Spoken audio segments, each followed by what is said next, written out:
Hey guys, it's Ryan here with HobbiesofaMan once again, and today we're going to be doing another comic book review. Today we're going to be looking at Ultimate Spider-Man issue number 5, and this one actually is another like talking kind of issue, right? Where this time we get the origin of Harry, I guess is what you could call it, and I think that this is definitely a necessary issue, and I actually really liked it as well. But compared to the previous issue, this felt a little bit less enjoyable. Because on one hand, it is a mirror of the first issue where we get to learn how, Spider-Man got his spider powers. And so that's valuable. On the other hand, there felt like there was no tension. And the fact that a previous, issue where there was literally just a conversation between two couples felt more tension-filled than the origin story for Harry Osborn's Green Goblin is a bit of an issue for me, right? Issue 4 was amazing. Issue 5 was good, and I feel like it should have been the other way around. So that's a bit disappointing. But basically, Harry talks with his dad, and it's not a good conversation.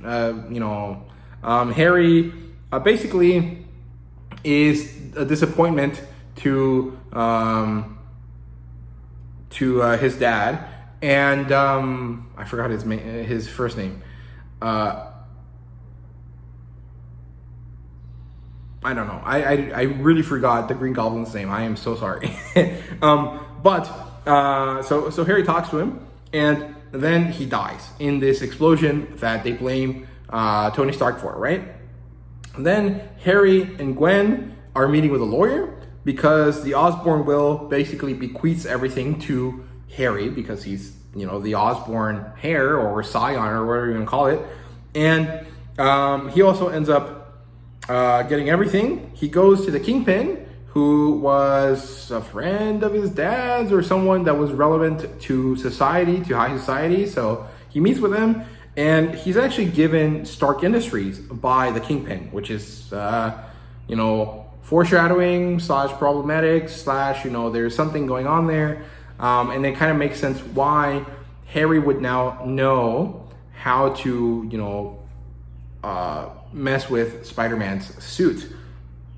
So that's good. I like that. And he's told to use it for something. I don't think the Kingpin meant using it the way that Harry does, but, he was told to do it, so he did. Harry finds out that the Iron Man suits exist. He likes them, he's interested in them, and he gets Otto Octavius, who is a, their chosen hacker at the company or whatever, to break into them and turn them into his Green Goblin suits, which is really fun and interesting. I really like that concept. I don't know if it's been done before in the normal Marvel timeline, but I like it a lot. It reminds me of how the Vulture makes his own suit from scraps of Chitauri tech and Iron Man stuff, right? Stark Industry stuff in the Marvel movies, and it's also a really great way to bring in the Green Goblin into the Spider-Man movies, right? Like, it makes sense that this would kind of happen, right? If Stark was the first superhero that had a power suit in the MCU, then it makes sense that other people would want to make things similar or literally just steal one to turn it into their own suit, right? So I really like this idea. I think it works really, really nicely.